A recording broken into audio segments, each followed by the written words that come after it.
What is going on, Church Voice family? Spencer Davis here, back with another episode of the Church Voice Podcast. I should put like a sound, but like wah wah, or something like that. But listen, we are so excited to be with you guys again for another great episode of the podcast. Of course, as always, thank you so much for listening. For those who are watching on YouTube, thank you for checking us out. If you're not on YouTube, check us out on YouTube. You can find us if you just type in Church Voice Podcast, and of course on your podcast platforms as well. Because I know I'm not a big YouTube person when it comes to podcasts, but when it comes to like listening and like when I'm doing stuff, I'll listen to stuff all day long. Yeah, it depends on what I'm doing. If I'm at home, I'll watch it on YouTube. Yeah.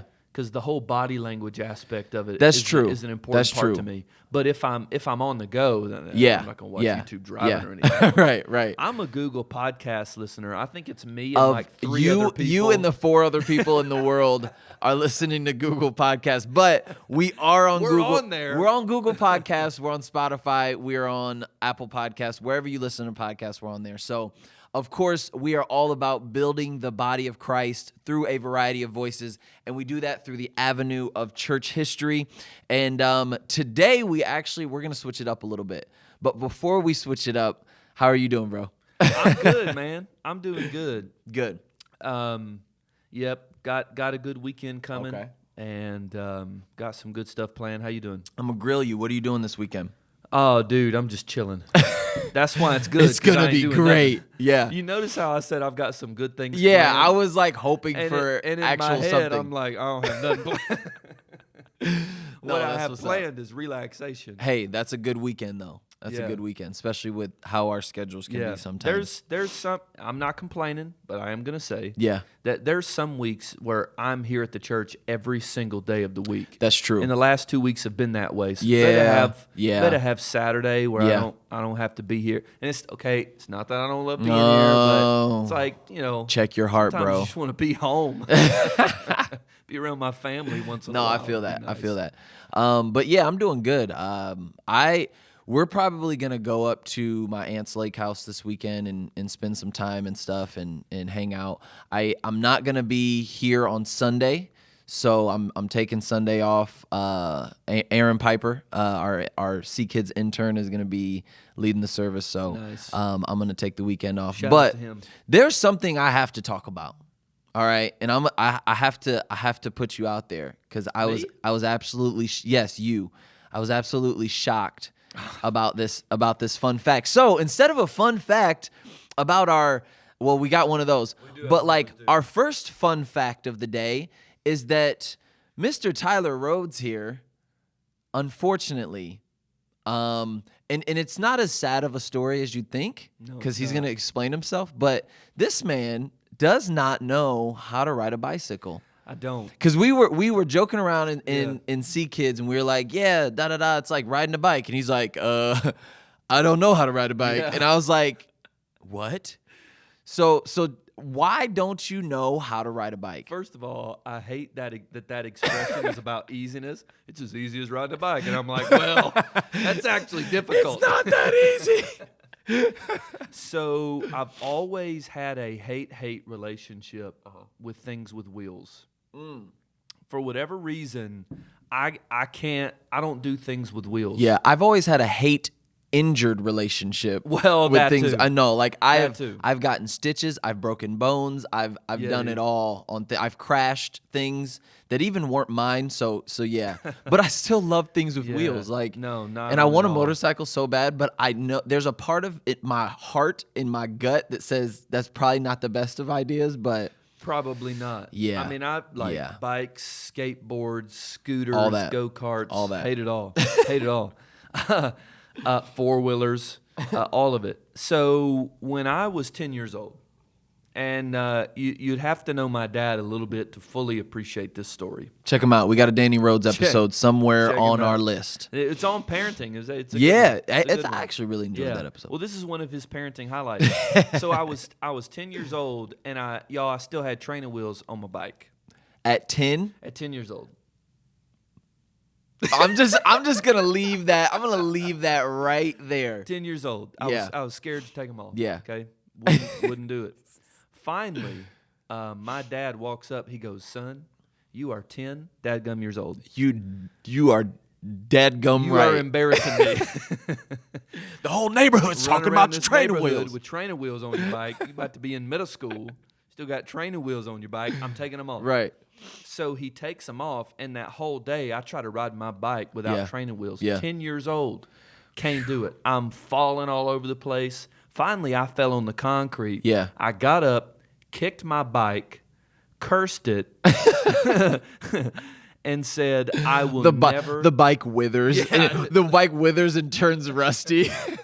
Like the fig tree. So I point to the bike, and I'm like, "I will never ride a bike that's again." nuts.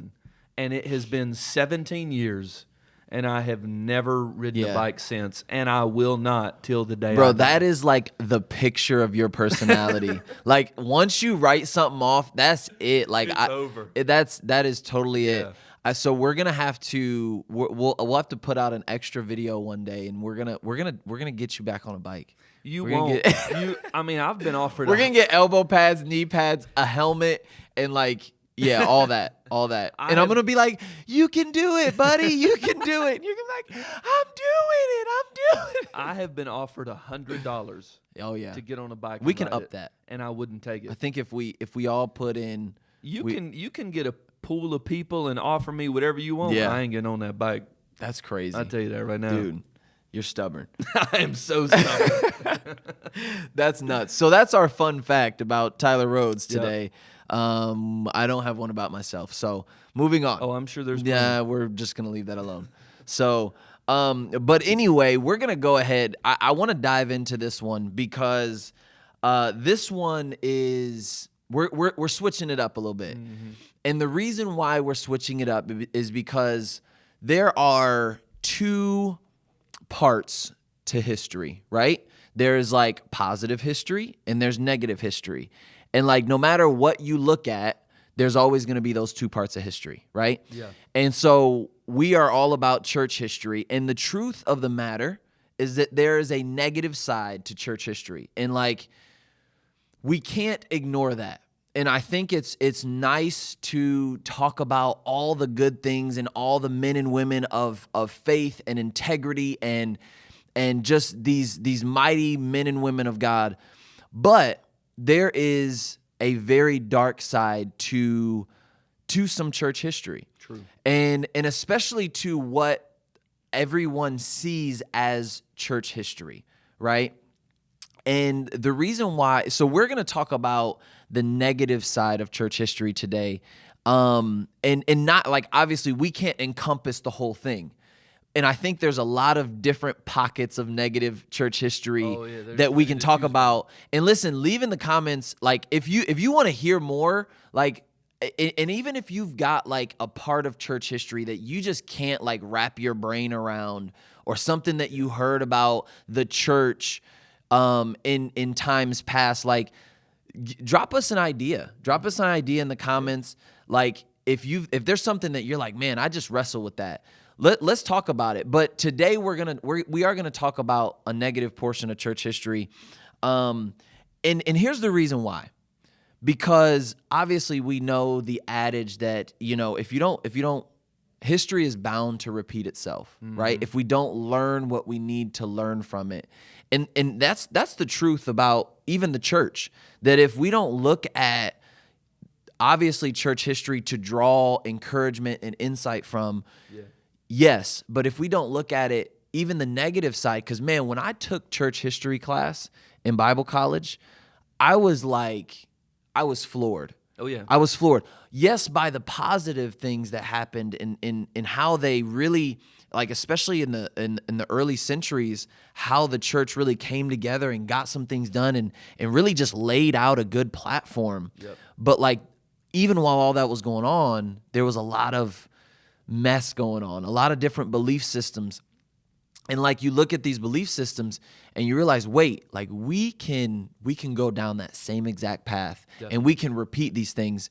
And then I don't know what number I'm on, but maybe number 3 is why we talk about this, is because the reality is that there are people who right off the church today who will not be a part of the Christian church today because of the things that happened in history. So like if we're not talking about those things, if we're not addressing those things, and like in a way taking a not like blame, but like taking responsibility for those things, because here's the thing, again, we have the potential of repeating that. So if we're not looking at it, taking responsibility and saying, look, we see that, we recognize that, and we don't want to be that, there's that too. And it helps our witness. If we can give account and give a breakdown for these negative times in church history, it will go a long way to those that we're trying to minister to. Right. So that's why I really want to talk about the negative side. Yeah. Because it's important. It's important for us to look at. Yeah. And so with that being said, why don't you let me read the bio today? Yeah, I'll let you do that. I'll dig into it. Cuz you dug it up. Oh, you dug it up. Yeah. So I'm going to let you just get us into this portion, cuz I think some of the things that I said hit on where we're going today. Well, and I wanted to highlight those things, and that's why I wanted to switch it up and read the bio, because as you were talking, I was like, oh my gosh, this is right on the money. Yeah. And you came in my office and saw like the papers just like spread out. Yeah, I did not expect the depth of this to go where it's gone. So I'm excited though. Yeah. So we are studying a man in the early church named Eusebius of Nicomedia.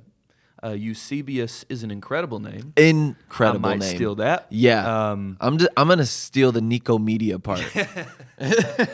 Yeah, that'd be awesome. Eusebius of Nicomedia was an Arian priest in the 4th century, and he was a student of the famed heretics Lucian the Martyr and Arius. Now, and maybe some of you watching and listening have heard of these two guys. Arius is probably the most famous because he was the main proponent of what was called Arianism. Yeah. And this was probably there's a few. This is Arian with an I, not with a Y. Not to be confused with the Nazi, Nazi race. Because sorry, I have to touch on this because as soon as he brought up Arians, and I was like, what? We gonna talk about that? But it's Arians with an I and not with a Y, all right? That was hilarious. Yeah. You were really looking for a connection, too. I could not get past it. You went this whole other route, and I was like, yeah, we can't just talk about Arians and not talk about racism. But that's like, what? Again, that's Arians with a Y. Hilarious. Those are the racists. Yeah. Sorry. So, Arianism was probably among the biggest controversies in the early church. Especially this one centered around the Council of Nicaea. This is 325, the Council of Nicaea. This is among at the beginning of this Christian faith, and so this heresy was such a huge problem to be confronted and dealt with. So Arianism is just simply this. I figured I would just share very briefly what it is.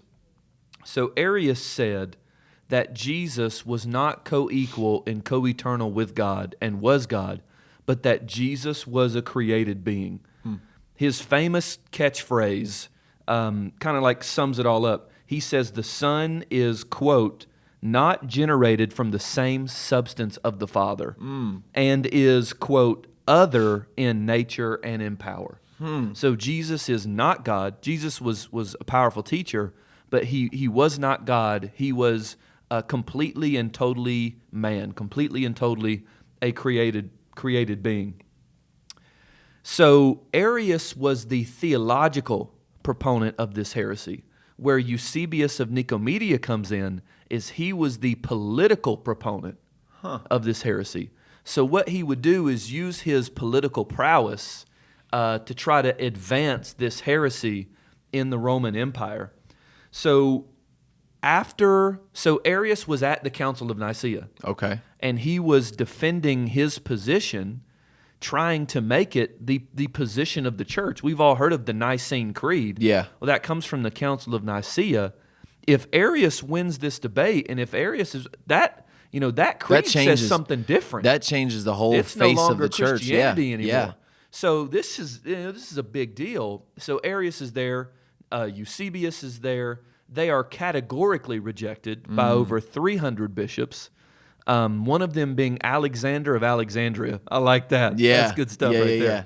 So they're categorically rejected. So Eusebius thinks, well, we can't go the theological route anymore because these councils aren't going to side with us. So what he does is he gets in good with Emperor Constantine, the emperor of Rome. He gets in good with his family by kind of cozying up to his sister, Constantia, however you say Yeah. that. Constantia. And so what he does Real is... creative. Yeah, exactly. Yeah. Well, and his son was Constantius. So it was just like everybody had the same name. Yeah. And then there was Constantine the Younger. It's just like, okay, guys.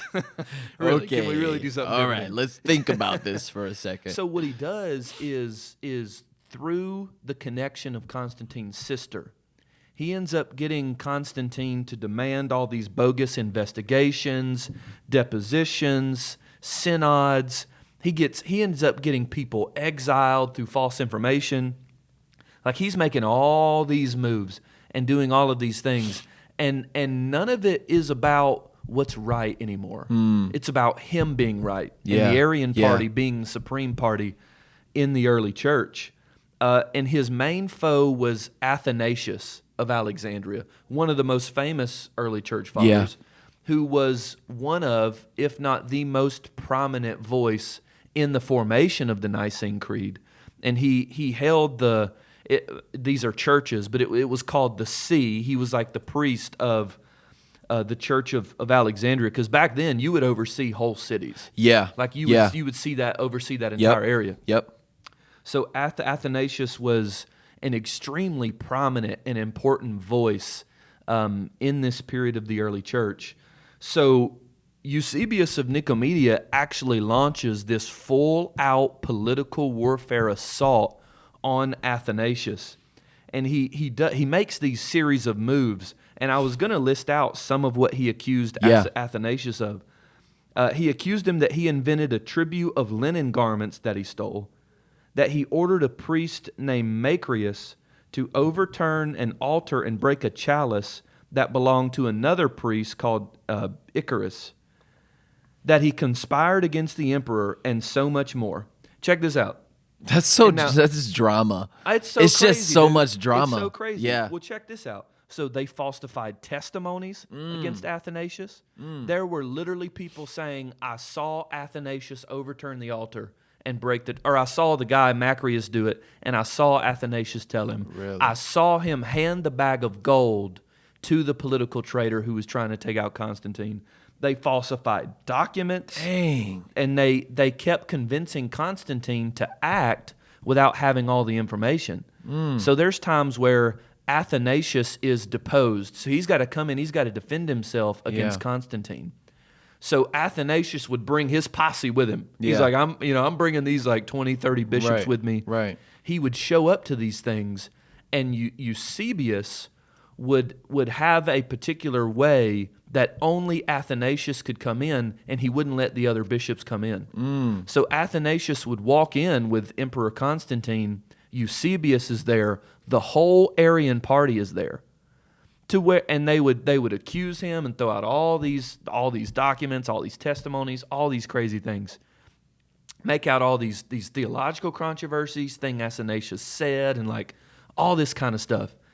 And even people who were with the Arian party, there's actually a group of people. I'm not going to get into who they are, but they are at one of these depositions that Athanasius is just unfairly treated at, and unfairly accused, and is actually exiled for a while as a result of this. But they were at that deposition, and even they said it was unfair, completely unfair, the way that he was treated, and it was just. It was amazing to me how many well-meaning bishops and priests were tricked into accusing Athanasius, into exiling Athanasius, into making life very, very difficult for him. And it was shocking. Yeah. the level of corruption that was going on, just for them to try to advance their own cause. Yeah. And it's interesting too. I've got a fun fact because this is hilarious to me. Yeah. Before Eusebius launched this attack against Athanasius of Alexandria, he launched an attack against Eusebius of Antioch. So Eusebius was having an intense debate with Eusebius of Caesarea. Not the same person. Yeah. A lot of people had the same names back then. Yes, they did. Yes, they did. Yeah, like if it was a hot name, everybody had it. Everybody had it. Everybody had for real. it. It's so true. Yeah. It's so true. So during the debate, it got extremely intense and colorful. They were throwing out some major insults against each other. And so Eusebius of Nicomedia had Eusebius deposed and exiled because he accused him of having some disrespectful and hateful comments toward Emperor Constantine's mother, Saint Helena. So he was talking about there was some yo mama jokes slung around in this debate. Wow. And they got him exiled. And to me that's funny, but what's actually so they're crazy, like Constantine. He was talking about your mama, your bruh. mama, dude. He was You talking got about to your defend mama, your dog. mama's What honor, you gonna dude. do? You can't let him do that. You gonna let him talk about your mama that way? Well, he didn't. Yeah. What's sad too is that they did trump up charges on him too. They said that he committed adultery. Oh my And, goodness. They said that he was. This is like a soap opera. It's dude. That's it is. crazy. It's crazy to me, and to me, this is such a dark stain. Yeah. On church history. Well, because like that was such a critical time. Mm-hmm. Like you talk about the Nicene Creed, and you talk about the Council of Nicaea, and like that was like foundational. Yeah. Like all these priests and these leaders were coming together to say this is what we believe in. Like it still holds today. Like that's really the core. And so that was such a pivotal time. And Constantine making Christianity like basically the religion of Rome. Like but so you've got that all going on, and that had never happened. And like this was such a core time in the church. And like, and we know that Rome like pretty much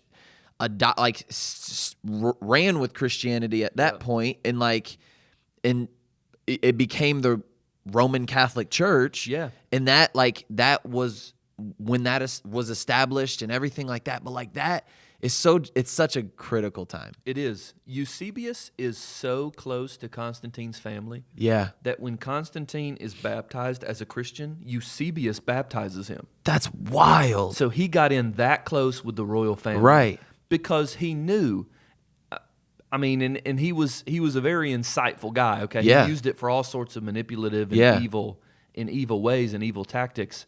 But he was an insightful guy because he knew if I can get close to this guy, I can do whatever I want. Oh, yeah. Because here's what's crazy. Now, he was successful against Eusebius. He was exiled and never got to come back, which is so sad. Athanasius wasn't that way. Eusebius and his contemporaries were proved wrong and refuted at every single charge, every single one. Now, sometimes there were periods of time where everybody thought it was true, and then later on it would be refuted every single time. Yet this dude just keeps bouncing back. He just keeps cooking up the next scheme, the next ploy, the next manipulation, and just does it continually. Yeah. And it wasn't even that a lot of people believed Arianism was true. Right. That was one reason why it was It was controversial. the right people believing that it was right true. people believing in the wrong heresy. Yeah. And Wow. that's what made it so popular. That's nuts. And as you and I were talking about this, and as I was researching it, I got way too obsessed. Yeah. I dug into it so much. Oh my goodness. That's what you're here for. Well, that's true. Because until we decided to talk about this guy and to talk about Arianism, really is what we decided to talk about. Yeah. And then I found out who he was after that. I had no idea who this guy was. Yeah. And it's just, there's so many more things that he did. But one of the things that you and I talked about as we talked about this period of history was y'all the parallel between that time and ours. Yeah, bring us to that. Like, how does this connect to us today? Yeah. Yeah. So I was reading some parts of a book. It's a book called Bad Shepherds by Rod Bennett. Mm-hmm. And it's all about how in the midst of the darkest parts of church history, there were still faithful people. And Athanasius is one person he talks about. There were still faithful people who were still serving God in the right way, still obeying Him. That was something that was so cool about the church history class that I took. Yeah. Is like we talked a lot about these instances, and I think like the breakdown really started at this time. Like this time that we're talking about, that's when the breakdown of church, and this is no slight against the Catholic Church or the Roman Catholic Church, because we know that there are faithful believers and like we study that stuff. We've talked about a lot of Catholic influencers, and saints and priests and everything like that. But like this is where it all started to break down. Mm-hmm. Like after this, things just went south, to be honest with you. And like so that's important. That's important to look at. But it was so cool about my church history class is because our instructor was like, wait, like, we're going to look at these things, but please understand that there was a whole nother church going on that really is not as documented historically as the Roman Catholic Church, because we know that they documented everything, and they pushed, what the church was, and they made this picture of what the church is. That's not to say that that's not significant, right? But like God was doing things far beyond that and beyond and behind the scenes in different places and in different empires and in different situations, way apart from what the Catholic Church was doing. Yeah, absolutely. He absolutely is. So we have to keep that in mind as we look at these things. That the Holy Spirit was moving even outside of these situations and outside of all this drama and all this craziness. Like there was a whole other part of the church that was very much alive and still alive today. You know? Oh, absolutely. And it's interesting because in that book, this is what Rod Bennett says about the Arian party.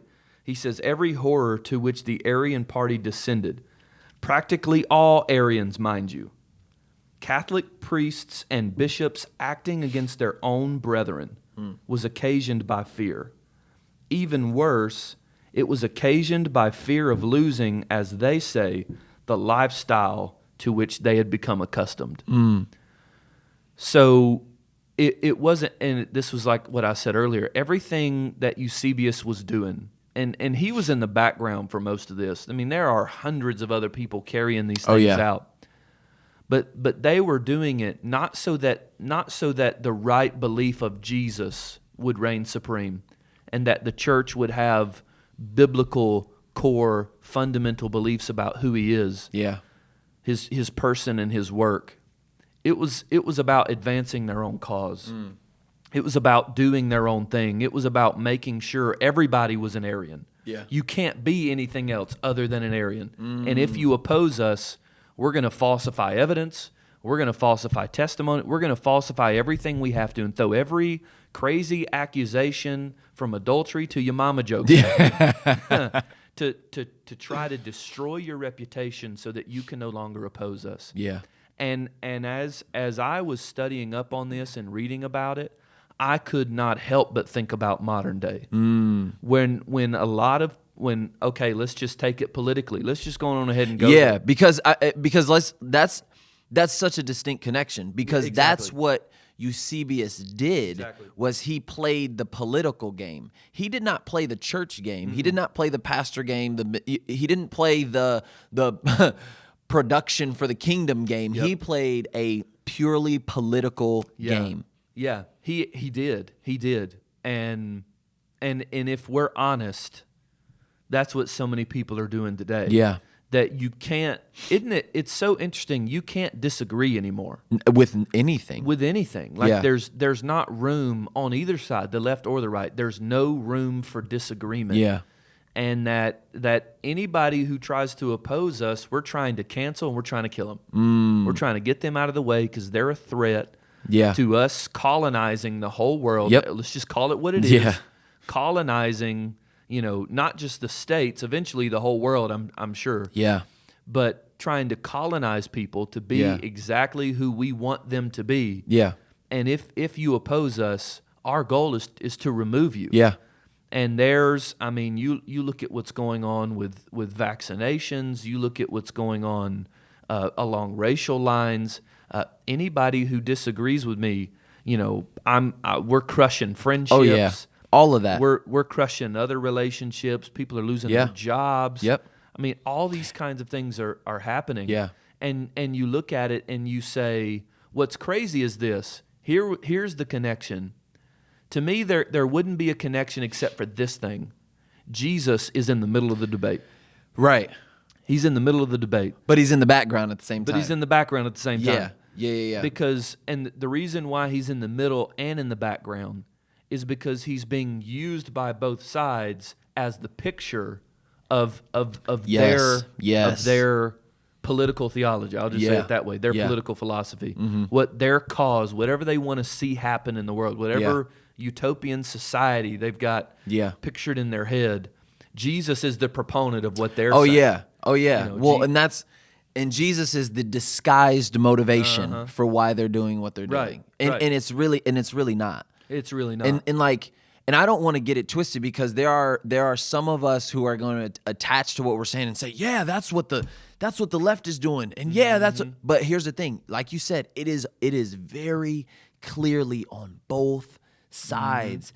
And here's the thing, here's the unfortunate part, is that, obviously in going through the pandemic and getting and trying to get on the other side of it and everything that comes with that and everything that's going on, it is so thick in the church right now. Yep. It is like that intense. It is. And everybody's got their theories and their assumptions and their presumptions and their accusations. And it's not even, the unfortunate part is that it's not even at the top anymore. It's starting to become between brothers and sisters. And it's like, I'm accusing you of this, and if you don't do this, you don't love Jesus. And if you don't do this, you don't love Jesus. And if you don't do this, you don't have enough faith. And it's like, it's everywhere. Yeah. And that's why we have to look at these things, because that's what's going on here. And I love the part about it's just because I want it my way, or I'm afraid of losing my way of living or my way of being. And that's the motivation today. That's like, the motivation. Okay, I want to say this, because let's be real, okay? The motivation is not loving our neighbor. That is not, and I don't care on not which for most. For most. And I'm talking with the extremes on each side, right? Exactly. Because there is a place of balance there, and there is a place of truth today. Mm-hmm. Now, finding it is difficult. Right. But for either side of either extreme, right? The motivation is not Jesus, just like the motivation wasn't Jesus in this portion of history. Exactly. It wasn't Jesus, and I think, and I think that Athanasius and the Council of Nicaea, I genuinely believe that their motivation was like, okay, we need to really determine what we believe, what is this faith that we're talking about. But again, Eusebius, the motivation was not Jesus. The motivation was power and the need to be right. Yep. The need to be right at all costs. Mm-hmm. And we have to be careful of going down that same route where we just need to be right. Yeah. And we don't care about truth. We care about us being right and what we feel is right, no matter what. Right. You know what I'm saying? And again, there is truth, and there's core truth that we have to walk in no matter what. But if it's to the detriment, or if it's to the dismantlement of relationships and to the destroying of my neighbor, that's where we have to check it at the door, because that's what we're seeing. And people are being destroyed. People are moving away from the church. And here's the thing, the world's watching. The world's watching like, yeah, you guys are doing the exact same thing we're doing. Yep. You know, and y'all have the same exact dysfunction because the scripture says that, and Jesus says, they'll know you by your love for one another. By the way we love each other, that's how they'll know. Yeah. That's how they'll know that Jesus is real, and that's how they'll know that what we have is real. And if we can't do that, and if we can't break down these barriers, and if we can't, we're losing it. We are. We're losing traction in the world. We're losing traction. We're losing our saltiness. You know, Jesus says you're the salt of the earth. He said if salt loses its flavor, how will it get its saltiness back? And then 2, what is it good for? It's good for nothing to be except for to be trampled under people's feet. You know, and it's like, and that saltiness is when he's saying losing your saltiness, he's saying if you are performing and behaving like the world, right? If you are not doing these, because the Beatitudes are right before that. If you're not living these Beatitudes, and if you're doing and behaving and performing and treating everyone like the world does, you're gonna lose your saltiness. You're good for nothing. You're good for nothing.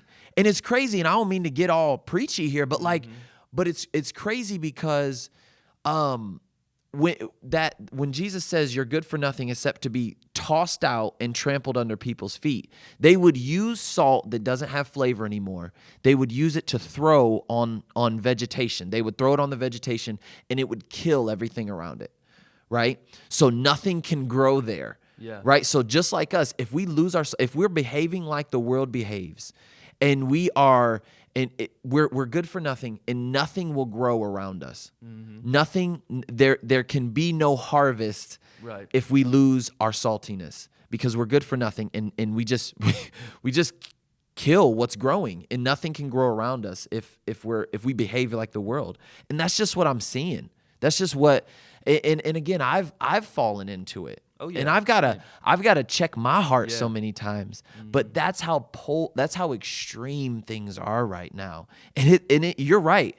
It looks exactly the way it looked back then. Yep. And people are playing political power and this and that, and it's like, no. We have to take a hard look at that. Yeah, we really do. We do. So we're not saying you can't have strong convictions. Not at all. Convictions. Oh, 100%. So, but here's the way to frame what we are saying. Our convictions, our love for our convictions shouldn't be stronger than our love for our neighbor. Yes. And I shouldn't trample my neighbor in pursuit of my own conviction. And here's the thing this way. I mean, you talk about falsified information and misinformation in this day. Oh, yeah. We're seeing that now more than ever. Yeah. They had false news back then. They had false news back then. I'm for real. Man. Like, that's like 400 AD. Like, they're false news in it back then. Yeah. They had CNN and Fox News back then. That's where it started. They had all sorts of false news places back. But it's like, nowadays, it's not about information being accurate. It's about it going viral. Yes. Because if it goes viral, people are going to believe it. They're just going to believe, because we're in that sort of way where we're so easily swayed by our convictions. It doesn't even matter if what comes across my Facebook feed. Yeah. Like, when did that become the news center? Oh, yeah. Like, whatever comes across our Facebook feed, boom, I'm going to believe it. Boom, our YouTube algorithm, Our YouTube algorithm, our Twitter, and all these kinds of things. And it's so dangerous when we don't wade through this information, with love for neighbor and love for the truth in our hearts. It's about the truth. Yeah. And if the truth goes against my cause, my cause is wrong. But we're not. I don't think America's in a place to admit that right now. Yeah. That so let's say something happened, and you've got two causes on either side. Okay. let's take the most controversial example we can. Okay. All right. Okay. Let's put your seatbelts on. Yeah. Please. Here we go. I'm just kidding. Let's take the election. Okay. Some people say it was rigged, that Trump was going to win, but the Democrats somehow changed the vote, and Biden ended up winning. Some people say no, he won straight up. Either way, if it came out where it was undeniable that he won fair and square, I don't think the people on the Republican side could admit that he won fair and square. Even if it was undeniable proof. I think a lot of the people wouldn't be able to admit it. Yeah. And same on the other side. If it came out that it was absolutely totally rigged, 100%, I don't think the people on the other side, on the Democrat side, could actually admit that that's what happened. So we're at a place where we're watching the events of our nation happen through the lens of our convictions, and we won't allow ourselves to interpret them any other way. Yeah. I think another great example. Let's throw another firebomb on this thing. Yeah. Is critical race theory. Yeah. And so I've been doing some reading up on this because it's being a youth pastor and you better critical know race theory going into the schools. Yeah. I need to know. Right. I need to be informed as to what's going on. Here's what I'm convinced of.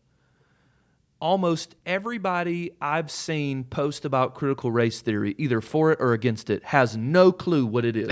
No clue. I'm not trying to be, and I'm not saying I'm an expert. No, it's true. Not. It's true. It's true. But they have no clue what it's all about.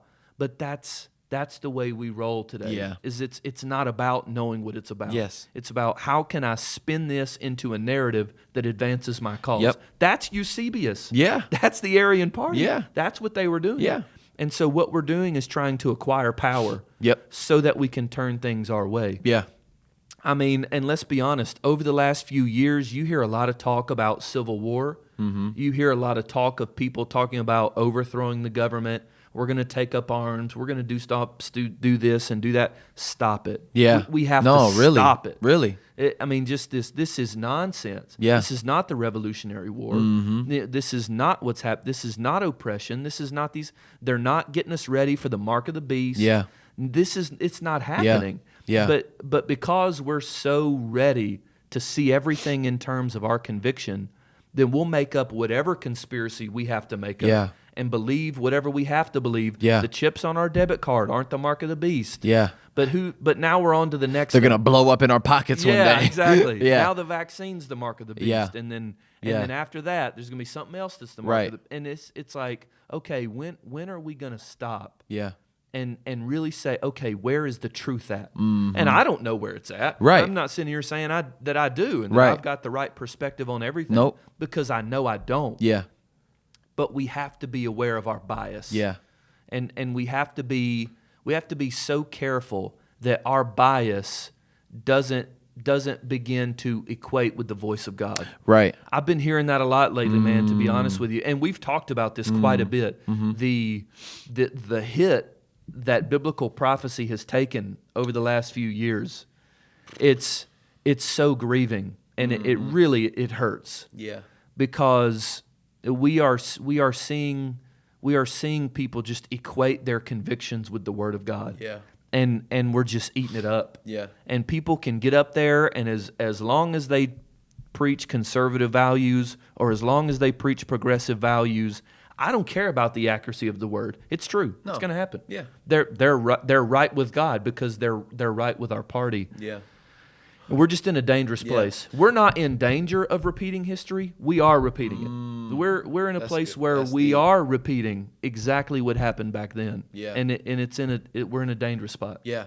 Well, and it's the truth of the matter is that the Scripture says as well is that the heart is the most deceitful of all things. And if something is just speaking to my emotion or my feelings, then and if the pastor is just speaking to my emotions and to my feelings and telling me what I want to hear, or if I'm just seeking out someone who just agrees with how I feel, not necessarily agrees with what I believe, because here's the thing, half of these are feelings. Oh yeah. Half of a majority of these causes are emotionally charged, right? So if they're emotionally charged, that's the heart. The heart is the emotion, right?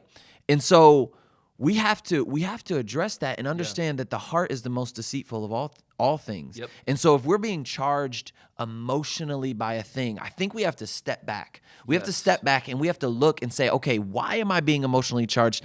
And honestly, am I being deceived? Right. And not even being deceived by like this side or that side or whatever, but am I being deceived in myself? In my own self. Am I being deceived? That's where it starts. Am I twisting Jesus? Am I deceiving my perception of God and my perception of Jesus in order to fit the way that I want to live and what I want? And here's the thing, we all do it. Yep. The reality is that we all do it. And so I think we could go on and on and on about this one, but like, just take a step back. Wherever you're at, whatever side of the fence that you're on, take a step back and say, what is my heart telling me? And am I truly caring about my neighbor, all of my neighbors, right? Yes. And like, am I deceiving myself? Could it be possible? Yeah. Could it be possible? And like, let's get back to the foundation of Jesus. Let's get back to, and again, not according to what I think is right. Yeah. But what is the truth about Jesus? Yeah. And I think that's what Athanasius and they were just trying to find the truth of Jesus. Exactly. But these belief systems were already in place. Yep. And they were like, wait, no, I already believe this, so you can't convince me. You can't convince me that I'm wrong because I already believe it. But here's the thing, we can walk in error. Yes, we can believe in error. Yep. And so we have to always be open to correction. We have to always be open to the real truth. Yes. And again, I don't know what that is for you on YouTube or as you're listening, but like just take a hard look at where is my heart? Yeah. Where's my heart? And it's possible. Yeah. It's possible for us to be deceived. It is. And I'll say this one last thing, and I know we got to hop off, but about loving our neighbor and who is our neighbor. So yes, we need to love all our neighbors. Neighbor means whoever is near you. But it's interesting when Jesus gets asked the question by a group of first century Jews, who is my neighbor? Yeah. His response isn't everybody, even though we know that's true. His response is to tell the story of the Good Samaritan. That the person that you are least likely to think is your neighbor, that's your neighbor. Come on. And I think we're in a society where dude, for sure. Anybody else feel that? Yeah, that hits deep, man. That's deep. That hits deep, and we're in a place where it's important that we are characterized by loving those we are the least likely to love, not the most likely to agree with us. We're going to drop the mic on that one. Listen, this has been a great episode. Thank you guys so much for listening. Check us out at Church Voice Podcast, all one word, on Instagram. But listen, we love you. Leave a review, leave a comment, show us some love, and we will see you in the next episode. Peace out. Peace.